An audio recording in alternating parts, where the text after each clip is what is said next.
Oh, did you want me to start? I thought. No, I just wanted to let that laugh rock because this game is amazing. Kat is going to play. This was supposed to be our setup block, but Kat, of course, had an incentive for a bonus game, so we're going to do some more bonus game. We're going to play Rolling Thunder, which is a side-scrolling shooter where you shoot these guys who they're evil. They have a certain aesthetic, and we are definitely going to kill all of them. So I have to preface this, like, this is probably the best video game I've ever played in a marathon at this point. So I'm going to do my best to want to see Story 1. Story 2 is not playable by humans, in my opinion, but I'll try. I mean, Kat, you've played Weird Dreams in Marathon. That game is fantastic. It's the best video game of all time, I know. But I know it's like, this is Kat good, not like everyone else's traditional tastes good. Which is fine. Anyway, are you feeling ready? I'm feeling ready. Would you like me to count you in? Sure. All right. Well, we're going to shoot these terrible men in 3, 2, 1, go. I put too many coins in. That's gonna play for a minute. Anyway, welcome to Rolling Thunder. This is a video game where you play as Albatross. This is this gentleman with the gun who's going to rescue Layla, I think? Unfortunately, it's only one loot, so we will not be rescuing Layla. But we will hopefully be doing it on a single coin. Don't mind the 22 I put in, I just really like the coin sound effect. It is mostly a game about knowing where people are going to spawn, shooting people in the right direction, and as much as I usually abhor games with guns and whatnot, this is silly cartoon guns to me, so this is fine. So everyone, you can tell, like, kind of has everyone has different hit points based off of what color clothes they're wearing. So I know, like, the yellow people shoot once standing and then shoot again on the ground. Oh god, that might be bad.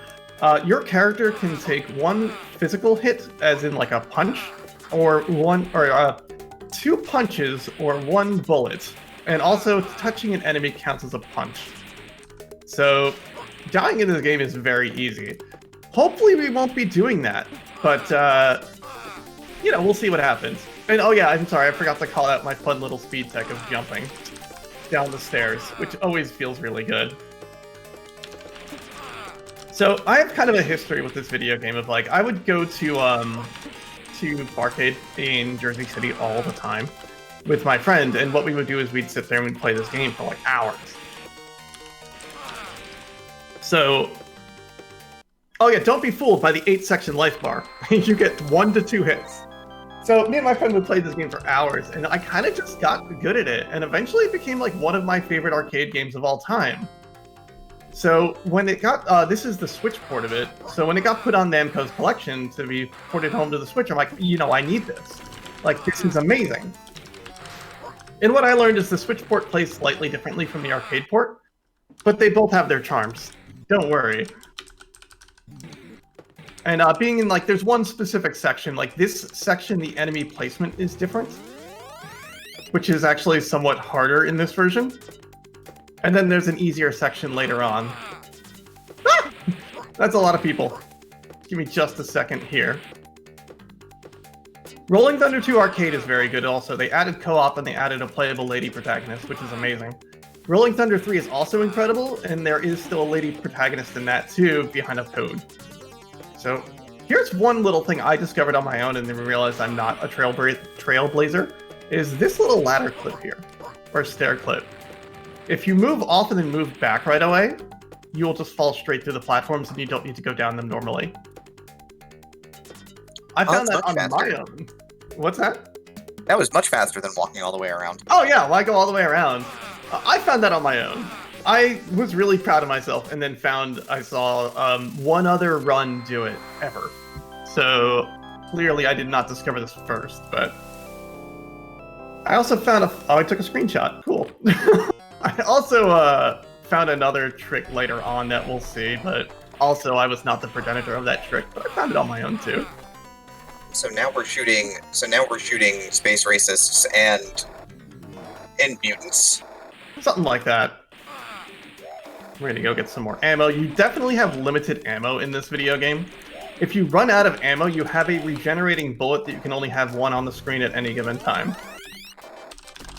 Whoa, that hurt. So that's what happens when you take a hit.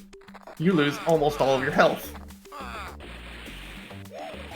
And we'll only have 3 lives, maybe 4 if we get an extra life here, which we should be very soon. Are you jumping up? Since it's an arcade game, you get extends based on points. Yep. And this is the arcade version. Like it might be the Switch port, but it is just a Switch port of the arcade game. We're gonna move up here, and a person will come try to ambush us from behind. That guy will never jump up here. He's just gonna dance. You get a feel for when characters are going to jump on you or not. Goodbye, Panther. My apologies that we have to shoot these Panthers. They're very mean. And there's our extend.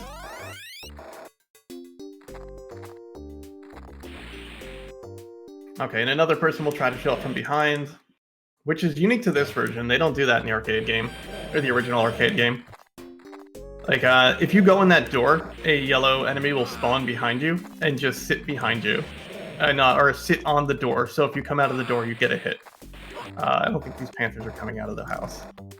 Also, thank you, Queen of Lasers, for the 500 bits. So just a brief reminder that all of your bits and subscriptions as well do also go to Take This. And of course, the RPG Valkyries, of course, we thank you for all of your support. Alright, so that's stage 3. This is going very well so far, and stage 4 is like the meanest one in the game. And 5 is just silly. Well, of the first loop. There are 2 loops in this video game. I'm gonna say again, I don't think loop 2 is meant to be beaten by people. Alright, so now we have these weird bats. These were a lot to deal with up front. So we're gonna stand right here-ish. And hopefully they don't just fly directly into us. Bats are good. Let's get some ammo. And I don't know if you jump. Yes, you do. Get some more ammo. And this room, we just gotta book it. If this guy starts throwing grenades, we can't get through here. And this is the first big, second big change. You can just fall directly downwards in the Switch version. In the arcade version, if you do that, an enemy will spawn in the middle and hit you. So don't do that. But in this one, we can totally do that. We're gonna get a few more bullets. And we're gonna head very shortly into what every good spy game needs, the lava section. Not the flesh level, I promise. Cat. It's not! So these lava dudes are a lot to deal with up front. When you shoot them, they explode into 4 bits of fire. And then those 4 bits of fire, when they touch the ground, turn into people again and try to jump up at you. You really only need to shoot the ones that are headed towards you. That was very bad. Otherwise, you're mostly okay. Also, these jumps are very mean. Like, you have semi-committed jumps. But okay, cool. We get our health back here. Okay. Now we're headed into the last stage of Loop 1. This stage is mean. I also found another fun trick in this that is apparently not my own discovery, but I discovered it on my own, I swear. Also, people jump up through the floor for some reason, which is magic if you ask me. Alright. And I will say, like, almost none of these spawns are random. Like, this is all pretty determined by the game already. So I kind of know what's going to happen because I've played this game 137,000 times. Hopefully we don't die here. Okay. That almost hit me.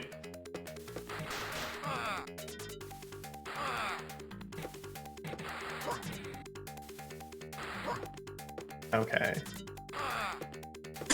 Like, also for a game from 1986, it's a really cool use of like a foreground and background in the middle of the game in that section. Like, it really is. Like it's really like that's a thing that is hard to do, and they pulled it off. Just gonna wait for this guy to. Ah! Whoa, gosh, that was scary. This is no longer about me beating this video game with 1 coin. That's in the bag. I'm trying to do this deathless now.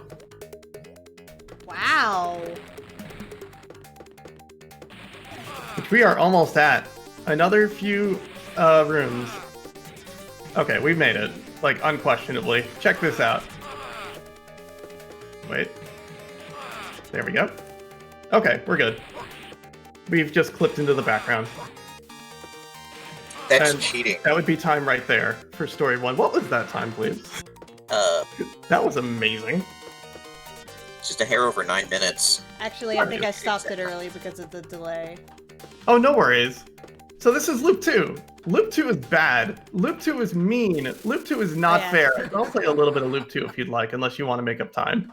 I mean, we have a couple of minutes here. Yeah, we got a couple of minutes, but no, yeah, let's make up some time.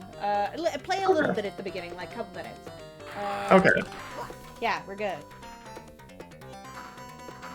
But this is Loop 2. Loop 2 is not meant for human playing, and right now you're not going to see what's so bad. It's like, oh, it's just like Loop 1, but a little bit meaner. There's more enemies. Oh, I promise. It eventually starts having unique stages, starts throwing enemies that under no circumstances should be in these stages. Like the bats show up in stage 2, and it's not okay. Also these doors in the sky, which I just really love. And Loop 2 also encourages a lot of bit of randomness. So like these guys that spawned in the ceiling and the doors, they can just kind of fall down at any time and land on you and hit you. So this is the second half of Loop 2, of Stage 1, Loop 2, which I was really hoping to get to, which I'm really happy I did.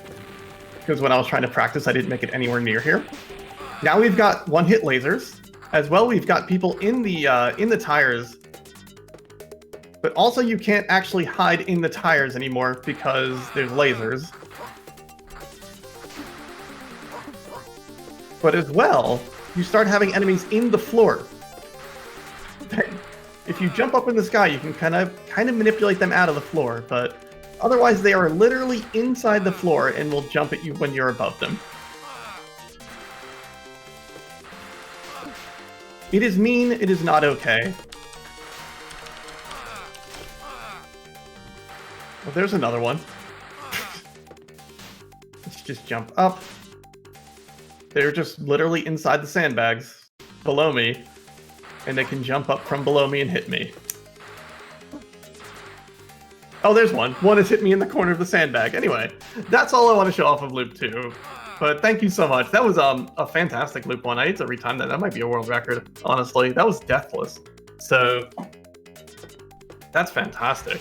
GG. Thank you. I see a chat. They want to see a speedrun of Dragon's Lair. You're looking at her. I definitely can beat that game deathless, so... Well, arcade. Anyway, I want to thank you so much for having me and letting me play so many video games on this marathon.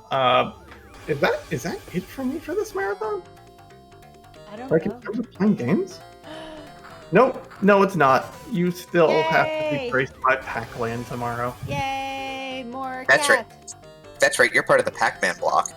Oh, gosh. Love that we have a block. Yeah. Hey, Natara. Hey, Demarine. Thank you so much for joining me on this magical adventure of music and mystery. It was absolutely our pleasure. Sorry, I paused because the laugh came back. Okay. This was great. You're great. I'm going to switch over to... Bye, everybody. Bye, everybody. We'll be back soon. Bye.